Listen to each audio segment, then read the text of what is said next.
आज का जो क्लास है वह ऐतिहासिक होने वाला है, क्योंकि ये जो 20 अगस्त 2023 का जो एग्ज़ाम हुआ था, जिनमें आप लोग फेल कर गए या नंबर कम आया है मेरे दोस्तों, उसका मैं आज कराने वाला हूँ सीडीपी ट्रिक के साथ। देखिएगा मेरे यहाँ जो तरीका है कुछ अलग तरीका है, मज़ा आ जाएगा आपको देख करके, और जीवन में आप कभी गलतियाँ नहीं करेंगे इसके बाद से।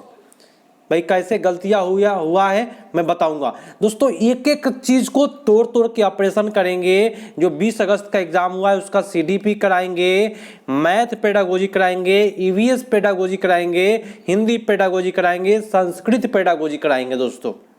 तो आज जो है इस वीडियो में सबसे पहले हम लोग कर लेते हैं सीडीपी, बोले तो मनोविज्ञान।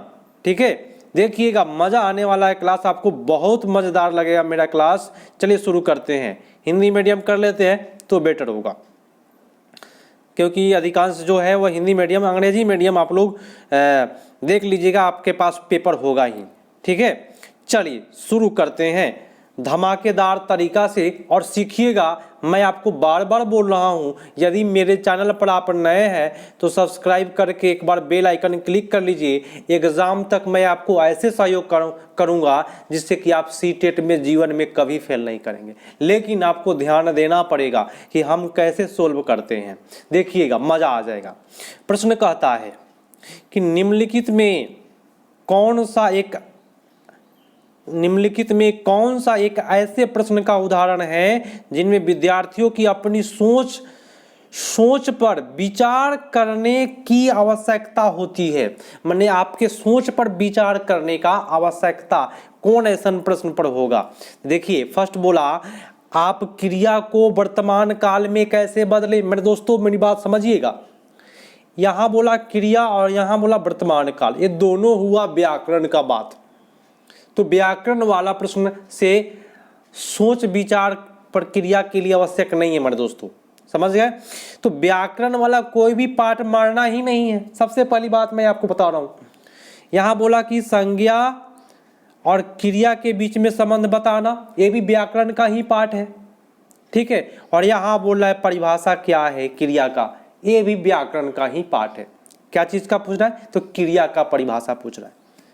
अब रहा कि मैंने व्याकरण के पाठ को गलत माना, और गलत होता है। कोई भी प्रश्नल वर्तमान काल क्रिया गलत होता है, संज्ञा गलत होता है। तो हो गया क्या, कक्षा की शुरुआत से क्रियाओं के उपयोग के बारे में अपनी समझ कैसे बदली है, कैसे बदला है, उसी पर ना भाई सोच विचार करने की आवश्यकता है। समझिएगा मजा आने वाला है मेरे यहाँ। तो कैसे बदलना है या बदली है क्लास का जो उपयोग करने की प्रक्रिया, उसी पर ना कोई सोचेगा, अपनी सोच पर विचार करने की यही आवश्यकता है कि कैसे बदली है। तो सबसे बेटर आपका उत्तर B is the right answer. थोड़ा सा आपको हम टाइम लेकर के बताएंगे, लेकिन जीवन में आपको कभी भी आपको प्रॉब्लम नहीं होगा यदि आप एक बार इसको कर लेते हैं तो। नेक्स्ट प्रश्न है, देखिएगा निम्नलिखित में कौन सा विफलता के लिए आंतरिक आरोप का उदाहरण है। आंतरिक आरोप समझते हैं, आप अपने आप को जो दोषी ठहराते हैं फेल होने के लिए, कौन सा है इसमें। देखिए बोला कि शिक्षक के पक्षपाती होने के कारण मुझे अच्छे अंक नहीं मिले। ऐसा बात नहीं है, टीचर पक्षपाती नहीं होता है, ये बात गलत हुआ। मैं परीक्षा में फेल हो गया क्योंकि मेरे दोस्त मेरा ध्यान भटका दिया, ये भी बात गलत हुआ। मुझे निम्न ग्रेड वाली बात जो करेगा, निम्न ग्रेड उच्च ग्रेड है ना, क्योंकि शिक्षक जो है कठोर तरीका से आंकते हैं, इसलिए हमको कम ग्रेड मिला। इस प्रकार का ऑप्शन जो होता है वो गलत होता है, समझिएगा। ये बोला क्या देखिए प्रश्न, विफलता के आंतरिक आरोप, माने आपके अंदर का। देखिए आप फेल तभी कीजिएगा जब अपनी परीक्षा में फेल हो गया है क्योंकि मैंने अपने पर्याप्त पढ़ाई नहीं की है, यही कारण है आंतरिक आरोप का। मैंने है ना परीक्षा में यहाँ पे बोला जा रहा है कि मैं परीक्षा में फेल हो गया क्योंकि मैं पर्याप्त पढ़ाई नहीं की है तो ये आंतरिक आरोप है, माने अपने आप पर आरोप लगा रहे हैं कि हम पढ़ाई नहीं किए थे इसलिए फेल कर गए। उत्तर आपका जाएगा 4 पर। नेक्स्ट दोस्तों, जितना भी कथन करण अब की बार दिया था सारा का उत्तर 4 था, सभी का उत्तर 4 या आपका सेट उठ के अनुसार होगा और दोनों ऑप्शन सही है, व्याख्या भी कर रहा है। टोटल का ऑप्शन एक भी इधर उधर नहीं गया है, दोनों व्याख्या कर रहा है। देखिए मैं आपको बताता हूं कथनकरण कैसे करते हैं। बहुत कम उम्र में दुनिया भर में अधिकांश संस्कृति में लड़कियां गुड़िया को खिलौने के रूप में चुनती है। जितना भी लड़कियां है गुड़िया को सबसे ज्यादा खिलौना के रूप में चुनती है, जबकि लड़के कार के साथ खेलना पसंद करते हैं। अब कारण जानिए क्या कारण है। बच्चे किसी विशेष संस्कृति की अपेक्षाओं के आधार पर लड़के और लड़कियां की एक उपयुक्त माना जाता है, क्या उपयुक्त माना जाता है इसके बारे में जानकारी व्यवस्थित करते हैं और उसे अनुसार व्यवहार करते हैं। माने क्या संस्कृति है और हमारा क्या उपयुक्त माना जा रहा है, उसके लिए क्या उपयुक्त है उसी के अनुसार अपना ग्रहण करता है कि लड़कियां अपना गुड़िया से खेलती है और लड़के कार से खेलते हैं। दोनों बात सही बोली जा रही है और व्याख्या भी हो रही है। उत्तर आपका 4 पर जाएगा। नेक्स्ट पर आते हैं दोस्तों, मजेदार तरीका से आपको बताऊंगा, थोड़ा सा आप धैर्य धारण करके रखिए क्योंकि मैं आपको ऐसे ऐसे ट्रिक बताऊंगा, इसमें ऐसे ऐसे पकड़ने का तरीका बताऊंगा जिससे आप जीवन में कभी फेल नहीं करेंगे। प्रश्न कहता है कि किस आयु में बच्चे शब्दों के खेल में शामिल हो सकते हैं और ऐसे चुटकुले और पहेलियां को पसंद करते हैं जिनमें शब्दों का खेल शामिल है। मेरे दोस्तों शब्दों का खेल मैं आपको बताने वाला हूं मजेदार तरीका से। कब होगा? 3 वर्ष में शब्द का खेल खेलेगा बच्चा? नहीं खेलेगा। 12 वर्ष तो भाई उम्र ज्यादा हो जाता है, खेलेगा? नहीं खेलेगा। 1 वर्ष का बच्चा तो भाई समझ में उसको आता ही नहीं कुछ शब्द, तो उत्तर क्या मारिएगा? 7 वर्ष का बच्चा जो होगा वह शब्दों के साथ खेलेगा, उसको चुटकुला अच्छा लगेगा, ठीक है, पहेलियां उसको बहुत मजेदार लगेगी। उत्तर आपका जाएगा बी पर। अब देखिए एक वैज्ञानिक है, उनका नाम है कैरल गिलिगन। देखिए कैरल गिलिगन साहब जो थे वह कोलबर्ग के नैतिक विकास की आलोचना की है। माने आलोचना समझते हैं? हिनाई। कौन सी बात पर? तो नारीवाद दृष्टिकोण से, क्योंकि कोलबर्ग जो नियम दिए हैं वह महिलाओं के लिए नहीं था, उसमें महिलाओं पर जोर नहीं दिया गया था, इसीलिए गिलिगन साहब क्या किए हैं? आलोचना किए हैं, गिलिगन। ठीक है, चलिए मेरे दोस्तों मजा आएगा। 30 प्रश्न मनोविज्ञान का कराऊंगा, सीडीपी कराऊंगा, उसके बाद अगले पार्ट में आपको मैथ पेडागोजी, फिर आगे हिंदी पेडागोजी, प्रत्येक चीज 20 अगस्त का जो एग्जाम हुआ था सबका मैं ऑपरेशन करके बता दूंगा कि कैसे इसको किया जाए और आप लोगों ने गलती कहाँ की है आपको खुद पता चल जाएगा। प्रश्न नेक्स्ट देखिएगा कि अधिगम के लिए आकलन। देखिए के लिए कभी भी लगा देना, के लिए आकलन कभी भी लगा दे, सुन लीजिए ध्यान से, कभी भी लगा दे के लिए, समझिए कि विद्यार्थी की बात हो रही है। तो यहाँ पे लिखा है कि विद्यार्थियों को प्रतिपुष्टि प्रदान करना जिसका उपयोग उसके अधिगम में सुधार के लिए किया जाता है। देखिए प्रतिपुष्टि अगर देते हैं ना, प्रतिपुष्टि समझते हैं? फीडबैक। फीडबैक क्यों करते हैं? ताकि सुधार किया जा सके। ठीक है, तो ये तो मजेदार बोल रहा है। आप कहेंगे सर बी भी बताइए, मैं चारों ऑप्शन को मैं बताऊंगा। तुलना गलत होता है मेरे दोस्तों, और धीमे सीखने वाले विद्यार्थी के रूप में वर्गीकृत करना, माने जो धीमा तरीका से सीख रहा है उसको कहेंगे तुम इधर हट जाओ, है ना। वर्गीकृत करना ये धीमा गलत होता है, ये तुलना गलत होता है, और यहाँ मेरे दोस्तों ग्रेड गलत होता है।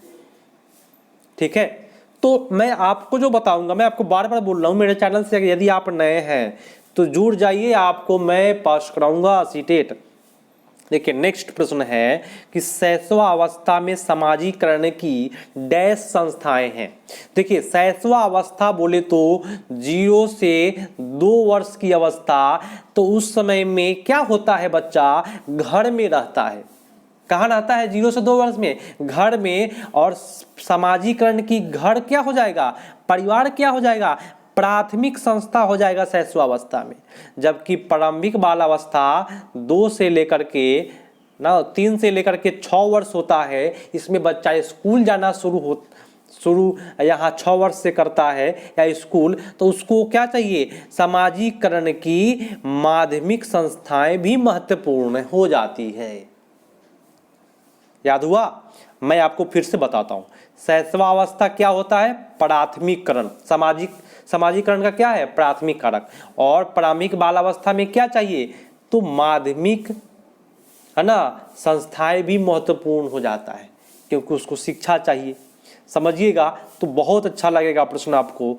और मेरे चैनल से नए हैं, अगर आपको अच्छा लग रहा है तो एक बार लाइक ठोक दीजिएगा, और आप अपने दोस्तों को भी बुला लीजिएगा कि हाँ यहाँ क्लास एक बार करें, और कैसे गलतियाँ हुई है आप अपने आप से सुधार कर सकते हैं। मैं जो बता रहा हूँ उसको ध्यान से पकड़िएगा।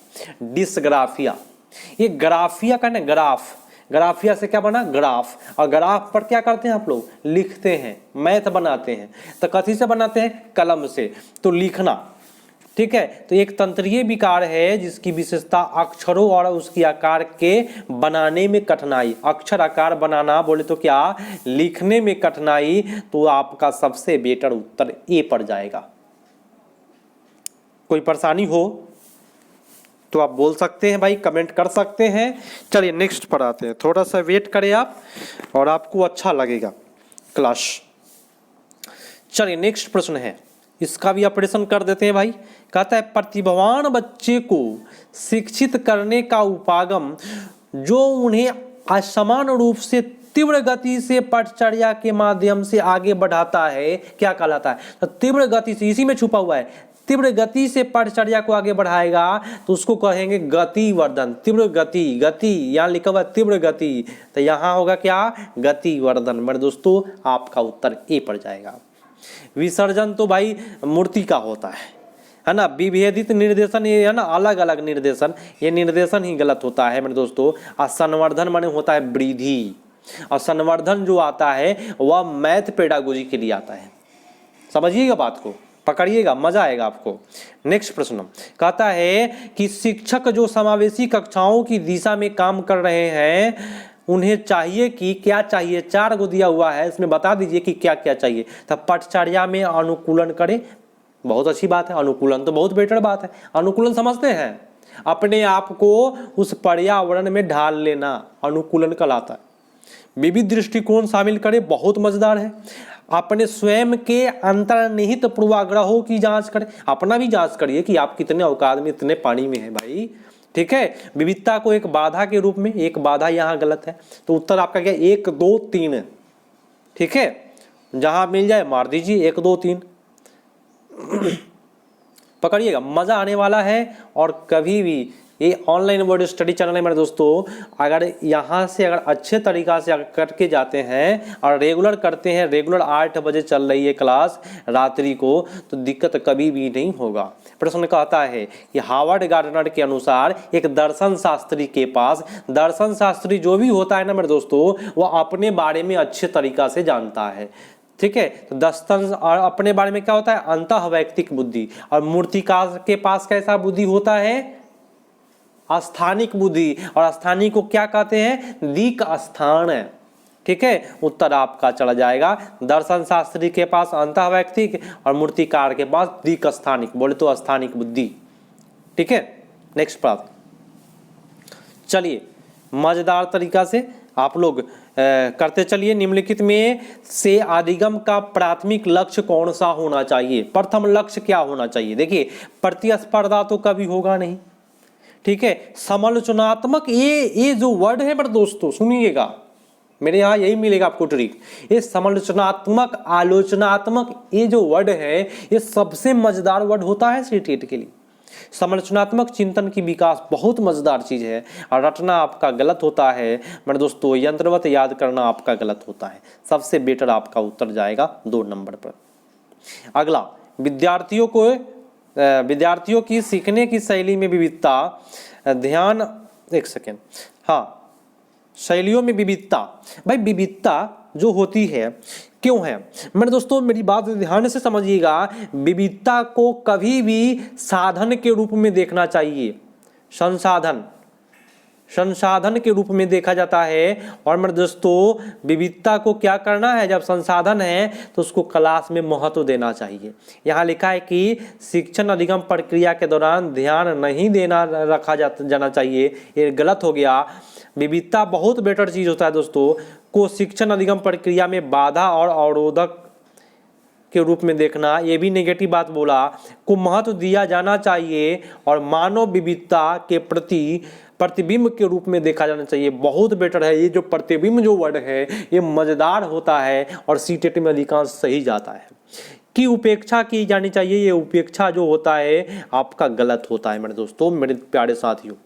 एकरूपता जो होता है ये भी गलत होता है। तो आपका उत्तर हो गया 3 इज द राइट आंसर। तो आपको मैं जितना घेर दिया हूं सारे नेगेटिव था, इसी प्रकार से आपको बहुत सारा नेगेटिव पॉजिटिव मिल जाएगा। और कथन कारण की बात करूं तो सीटेट में अब की बार कथन कारण में दोनों ऑप्शन सही है और व्याख्या कर रहे हैं। चलिए भाई देख लेते हैं। फिर भी कहता है कि शिक्षार्थियों के बीच समालोचनात्मक चिंतन को सुगम बनाने के लिए शिक्षकों को उन्हें विविध परिस्थितियों और विभिन्न दृष्टिकोण से अवगत कराना चाहिए, है ना। अलग अलग परिस्थिति से क्या करना चाहिए, अवगत करना चाहिए। ये बात क्या बोला, सही बोला कि जबकि विद्यार्थी विविध मतभेदों के बीच में बातचीत में संलग्न होते हैं तो समालोचनात्मक रचनात्मक रूप से सोचने की अपनी क्षमताओं को सीखते हैं और समृद्ध करते हैं। बहुत अच्छी बात है, दोनों बात सही है। और दोनों में मेरे दोस्तों समालोचनात्मक मिल गया, यहाँ भी समालोचनात्मक चिंतन मिल गया, तो दोनों में सेम चीज के बारे में बात की जा रही है। बोले तो दोनों सही है और व्याख्या भी कर रहा है, क्योंकि सेम चीज के बारे में बोला जाता है, वहां व्याख्या होता है। नेक्स्ट दोस्तों, बच्चे सबसे प्रभावी ढंग से तब सीखते हैं यदि कोई अवधारणा जटिल से सरल होगा तो नहीं होगा। तर्क संगत से अनुभाविक नहीं, अनुभाविक पहले होना चाहिए, ये भी गलत हो गया। समान से विशिष्ट होगा तभी बच्चा प्रभावी ढंग से सीखेगा। समान से विशिष्ट, सरल से कठिन, है ना, तब बच्चा अच्छा कर पाता है।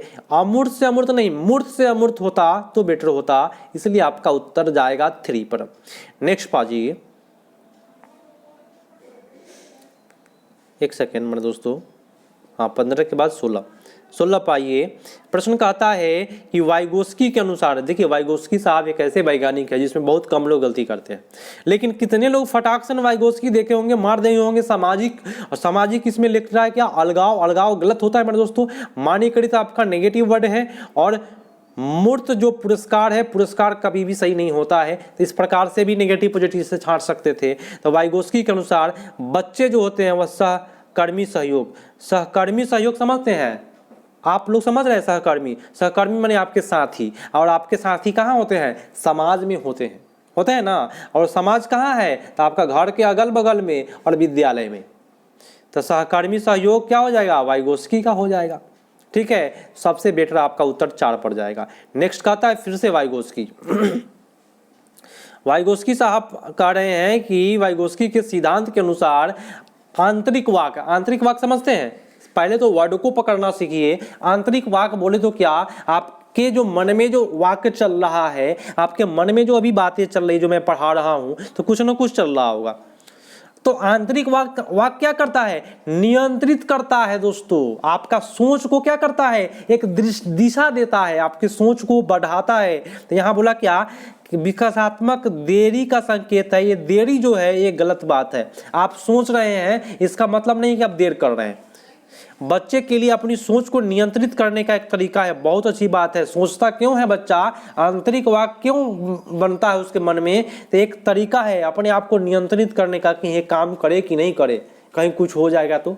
ठीक है, तो इस प्रकार से क्या करता है, अपने सोच को नियंत्रित करने का तरीका है। यहाँ बोला क्या, बच्चे के लिए काल्पनिक दोस्त के साथ संप्रेषण, ये काल्पनिक दोस्त आपका मेरे दोस्तों गलत होता है।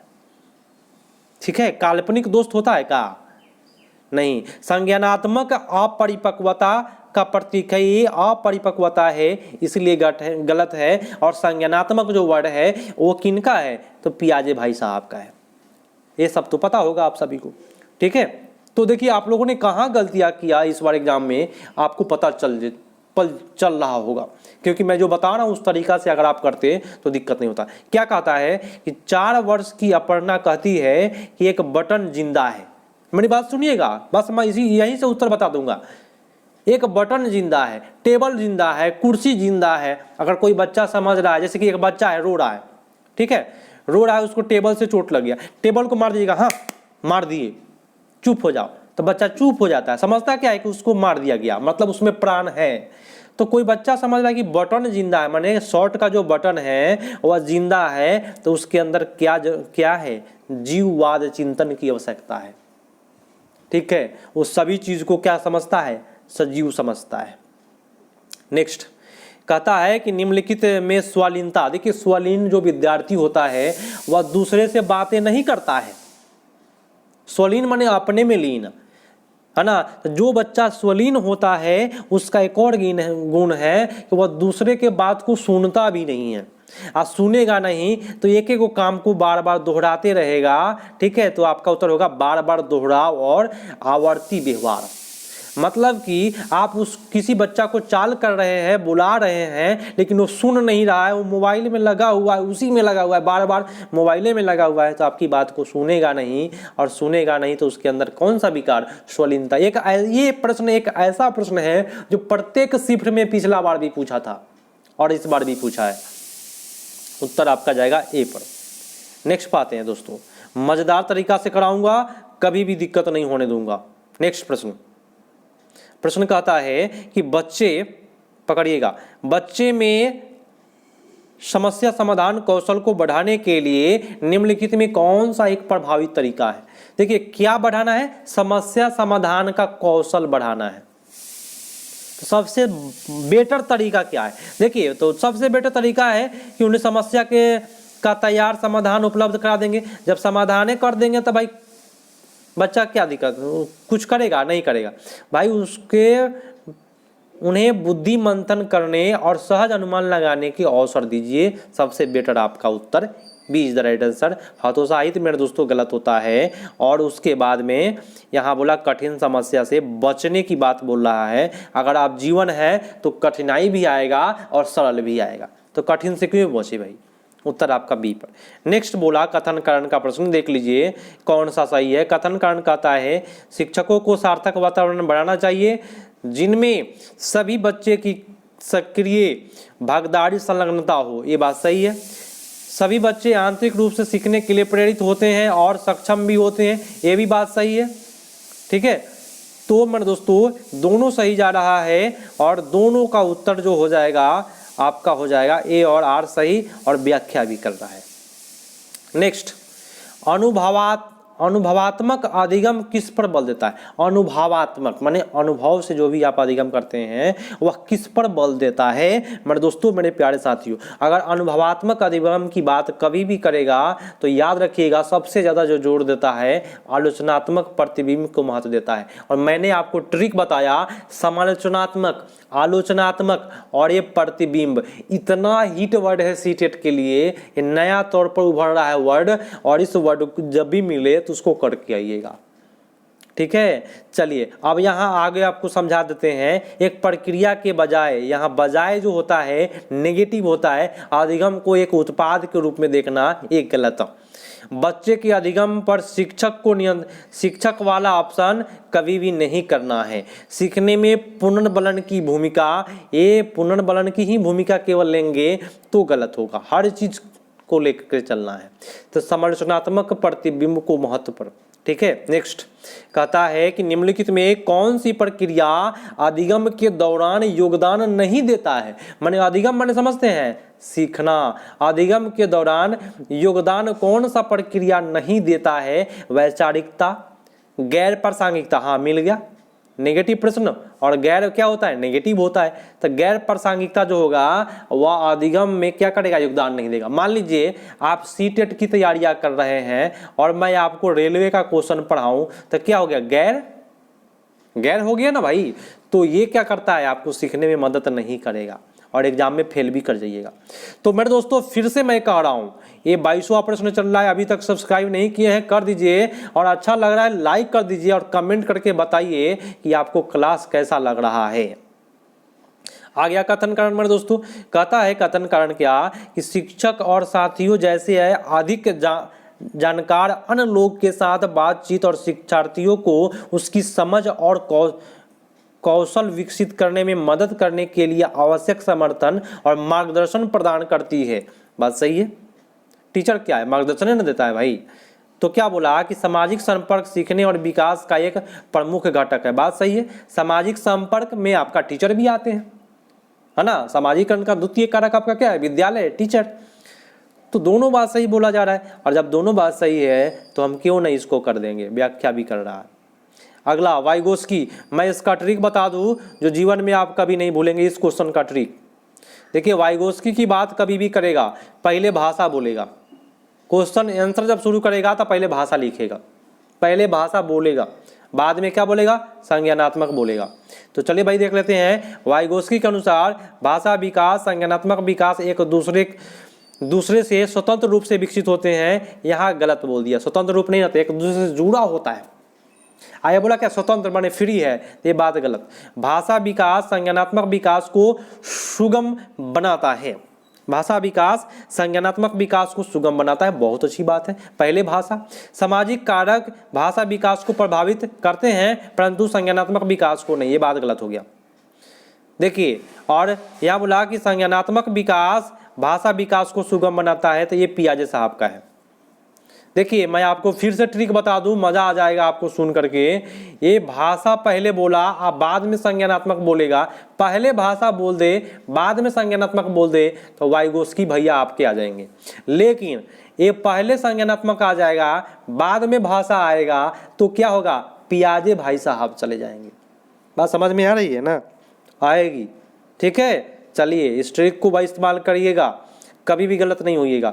लॉरेंस कोलबर्ग के नैतिक विकास के किस स्तर पर बच्चे आमतौर पर यह मानते हैं कि लोगों को समाज की अपेक्षाओं पर खरा उतरना चाहिए? मतलब समाज के नियम को मान रहा है, और समाज के नियम को कौन मानता है? तो पारंपरिक स्तर, माने जो परंपरा से जो चली आ रही है। मैं आपको ट्रिक बता दूं थोड़ा सा, समाज में क्या होता है? परंपरा चली आती है। मैं आपको ट्रिक बता रहा हूं, सुनिए, जीवन में कभी गलती नहीं करेंगे। समाज की अपेक्षा पर खरा उतरेगा कौन? जो परंपरा को मानेगा। ये मैं ट्रिक अपने से बनाया हूं। तो समाज के नियम पर जो खरा उतरेगा वो किसको मानेगा? परंपरा को मानेगा। तो मानिए परंपरागत, सही जाएगा। आप कहिए सर पुरुष संक्रियात्मक काहे नहीं होगा? पुरुष संक्रियात्मक में बच्चा जो होता है क्या करता है? पुरस्कार माने दंड से बचने के लिए क्षणयोजित व्यवहार करता है माता पिता के साथ, तो पूर्व संक्रियात्मक आता है। उत्तर संक्रियात्मक में क्या आता है? सार्वभौमिक नियम को मानता है। यही सब ना है भाई कोलबर्ग। तो भाई चुटकियों में उड़ा देंगे कोलबर्ग को हम, एक बताएंगे आप सभी को वीडियो बना करके, ठीक है। चलिए कभी भी गलती आप कोलबर्ग का नहीं करेंगे, मजा आएगा। मेरे दोस्तों अभी तक आपको अच्छा लग गया हो, अभी भी कह रहे हैं आप लोगों को अच्छा लग गया हो, एक बार लाइक जोरदार कर दीजिए। और आपके जो दोस्त साहब है जो फेल किए हैं, या आपका भी नंबर कम है, दोस्त का भी नंबर कम है, उनके पास जरूर शेयर कर दीजिए। चलिए अगला प्रश्न है, जिन पियाजे के अनुसार पूर्व संक्रियात्मक चिंतन की मुख्य विशेषता में से एक डैश है। भाई पूर्व संक्रियात्मक कब से कब होता है? तो 2 से लेकर के क्या होता है? 7 वर्ष होता है ना मेरे दोस्तों। और 2 से 7 वर्ष में कैसा गुण होता है बोलना, यहाँ पे डैश है जो किसी स्थिति के एक पहलू पर ध्यान केंद्रित करने और दूसरे को उपेक्षित करने की प्रवृत्ति। माने किसी एक चीज पर फोकस करे। मान लीजिए 2 वस्तु है और किसी एक चीज पर ध्यान दिया है बचवा, तो उसी को कहते हैं केंद्रीकरण का गुण। और 2 से 7 वर्ष में बच्चा के अंदर केंद्रीकरण का गुण होता है। इसी में बता दिया है किसी एक पहलू पर ध्यान केंद्रित करता है, किसी एक ऊपर करेगा तो केंद्रीकरण, ठीक है, और सब पर करता था विकेंद्रीकरण। नेक्स्ट, भौतिक वृद्धि और विकास के डैश सिद्धांत का पालन करता है। भौतिक वृद्धि जो होता है मैं आपको बता दूं वह शीर्षगामी होता है और अधोगामी होता है। अधोगामी तो नहीं लिखा है, अधोगामी का दूसरा नाम लिखा है समीपस्थ, माने अंदर से बाहर की ओर, ठीक है। तो भौतिक वृद्धि 2 तरीका से होता है विकास, एक होता है शीर्षगामी, एक होता है अधोगामी। अधोगामी नहीं दिया था इस बार, काफी लोग फेंका करके आ गए हैं। तो पहले शीर्षगामी होता है, उसके बाद कौन सा सिद्धांत का पालन करता है? समीपस्थ। समीपस्थ को क्या कहते हैं? आंतरिक से बाहर की ओर, बोले तो क्या? अधोगामी। उत्तर आपका गया 4 पर। नेक्स्ट, प्रारंभिक बालावस्था में वृद्धि और सोच डैश है, जबकि मध्य बाल अवस्था में वृद्धि और सोच डैश होता है। सुन लीजिए ध्यान से, प्रारंभिक बाल अवस्था में वृद्धि क्या होती है? वृद्धि में दोस्तों स्थिर होता है। वृद्धि में समझते हैं, लंबाई चौड़ाई, बच्चा का जो, जैसे ये बच्चा है, इसके शरीर के आकार में वृद्धि, उसी को वृद्धि कहते हैं। ठीक है, तो क्या होता है, प्रारंभिक बाल अवस्था में बच्चा का जो लंबाई चौड़ाई क्या होता है? स्थिर होता है। और सोच जो होता है ना, सुनिएगा, सोच कुछ हद तक आत्म केंद्रित होता है, माने अपने पर सोचेगा, दूसरे से कोई मतलब नहीं। प्रारंभिक बाल अवस्था में आत्म केंद्रित सोच होता है, जबकि मध्य बाल अवस्था में जैसे ही बच्चा आता है तो क्या हो जाता है? धीमी हो जाता है। याद रखिएगा, ये ट्रिक याद रखिएगा। मध्य बाल अवस्था में बच्चा का जो सोच होता है वह धीमी हो जाता है, और सोच जो होता है, मध्य बाल अवस्था में वृद्धि जो होता है वह धीमी हो जाता है, और सोच क्या होता है? तार्किक होने लगता है, सोच तार्किक हो जाता है। तो फिर से सीख जाइए, मैं आपको फिर से बता देता हूँ, एक बार सुन लीजिए। प्रारंभिक बाल अवस्था में क्या होगा? स्थिर होगा, क्या? वृद्धि स्थिर होगा। और सोच क्या होगा प्रारंभिक बाल अवस्था में? कुछ हद तक अपने पर केंद्रित होगा। जबकि मध्य बाल अवस्था में वृद्धि क्या होगा? धीमा होगा। और सोच क्या होगा? तो तार्किक होगा। ठीक है, चलिए नेक्स्ट और आज का अंतिम प्रश्न है मेरे दोस्तों। मैं आपको कम समय में 31वां प्रश्न, 31वां मिनट चल रहा है और 30वां प्रश्न मैं करा रहा हूं। और ट्रिक से उसमें भी मैं बहुत सारा बात बोला कि लाइक करें, सब्सक्राइब करें, और आप लोग कर लीजिएगा। आपके दिसंबर के एग्जाम में मैं सबसे ज़्यादा सहयोग करूंगा और आपका एग्जाम निकलेगा। निम्नलिखित में कौन सा अस्थूल कौशल है? अस्थूल कौशल का ट्रिक मैं आपको बता दूं, जो शरीर का बड़ा मांसपेशियां का, जिसमें शरीर के बड़े मांसपेशियां काम करे, उसको अस्थूल कौशल कहते हैं। जैसे कि तैरना, तैरता क्या चीज़ से? उंगली से तैरते हैं? नहीं। सूक्ष्म कहेगा तो उंगली वाला काम, देखिए उंगली वाला काम एक कागज़ पर वृत्त के रूप में अनुसार काटना तो उंगली से करेंगे, कागज़ पर एक बड़े आयत के रूप बनाएंगे तो उंगली से करेंगे, बुनाई करना माने बिनने का काम करेंगे, उंगली से करेंगे। लेकिन तैरने का काम उंगली से होगा भाई? शरीर का बड़ा भाग काम करता है, उसको हम अस्थूल कौशल कहते हैं। यही ट्रिक है, शरीर का जिसमें बड़ा अंग काम करे अस्थूल कौशल होगा, 100% होगा। तो मेरे दोस्तों क्लास आपको कैसा लगा एक बार जरूर कमेंट करके बताइएगा, और अच्छा लगा है तो लाइक कीजिएगा, और आपके जो दोस्त साहब है जो गलतियां किए थे उनके पास भी भेजिएगा। और एक और बात सुन लीजिए, आप लोगों ने जो गलतियां किया, मैं जो बताया जो तरीका, उस तरीका से आप चलेंगे तो आपको कभी भी गलत नहीं होगा। मिलते हैं अगले पार्ट में, तब तक के लिए धन्यवाद। जय हिंद,